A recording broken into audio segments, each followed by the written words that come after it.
It is February. Many have given up already. How about for the Super Bowl yesterday? Did you indulge too much, suffering from a food hangover maybe? Here to help us get back on track for the week, the month, the rest of the year is celebrity nutritionist and fitness expert Mark McDonald. Mark, even if you've thrown in the towel, you could still get back on track. I love when he's here, by the way, because during what we're showing you at home, I'm asking him tips and explaining and I love the questions you ask, why too. It works. Thanks so much. So even if you give up, in January we see the gyms packed with people, starts to kind of dwindle in February. You could still get back in there, though. You can't. I mean, that's the problem, is that by January 2nd, we're fired up.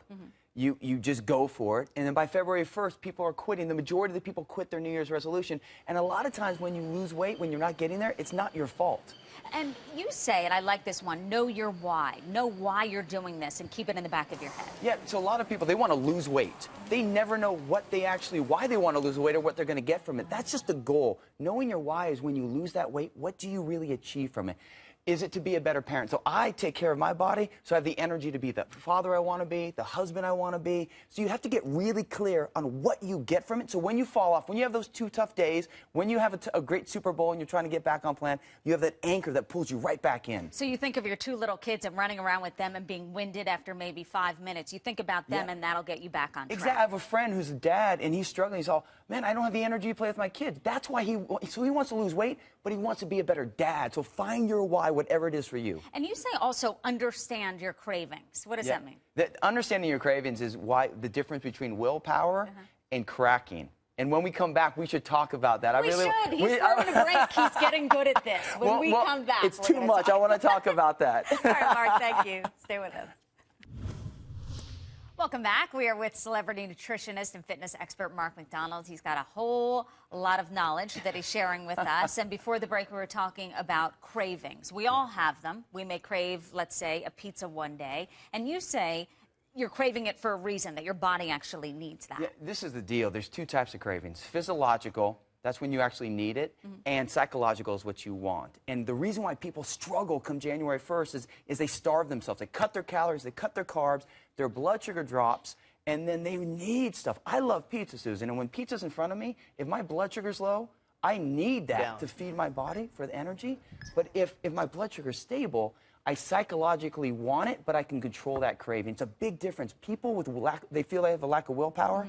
That's all just because of their low blood sugar. So eat more often so you don't get to that point. Yeah, don't starve yourself. Don't cut your carbs. Eat in 3s. Every 3 hours, balanced meals. Keep your blood sugar balanced and control your cravings. You can take back control. It's not a lack of willpower. I'm sure you've heard this before, that people just don't have the time or the energy in their lives. They have too much going on to be on a quote-unquote diet or to incorporate this lifestyle, if you will, in terms of eating right and exercising. So step 1 is know your why. Step 2 is understand your cravings. Step 3 is make sure that you find a way to work it into your life. You keep it in balance. So imagine a glass of water filled to the rim with water. You add more water to that, what happens? It spills over. That's what happens January 1st. You have a full life. We all have full lives. You add a program to it. You neglect everything else. You get great results for 2 weeks. Life pushes back. You rebound. You quit by February 1st. How do you prevent that? So you want to start looking at your family, your profession, what you do for fun. Start carving hours out and make real time for your health, and that's how you keep it all in balance. So just like that glass of water, you take a little water out, you put some in, it doesn't overflow. Same thing with your health. Make the room. That's how you really can reboot it come February 1st. I'm sure you've heard this as well, that it's just too hard. They can't do it. Do you find that they say, look, I can't afford the healthy stuff, it's too hard, I have little kids? Yeah, that comes back down to, nothing that's worth anything to do is going to be the easiest thing. If you want to be great at it, what you get from your health is everything. So if it's too hard, go 1% at a time. Pace yourself a little bit slower. And it gets easier. It gets easier. The more you do it, the problem is we're all or none. You want to be all in or out, and that's why you quit by February 1st. Pace yourself 1% at a time. Make the room for it.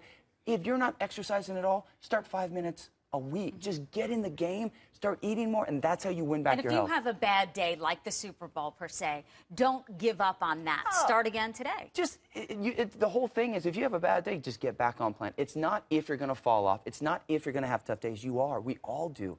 It's what you do to get back on plan and how soon you get back on plan that's going to determine your success. I bet a lot of people want you in their kitchens to say what you're saying to me right now. It's just that little shoulder, right? I'm a little shoulder, Exactly. a little person on your shoulder, just giving you realistic advice so you can win with your health. Some great advice. I love that you're here every Monday. Mark, thanks so much. Thanks so much, Susan. Good to see you.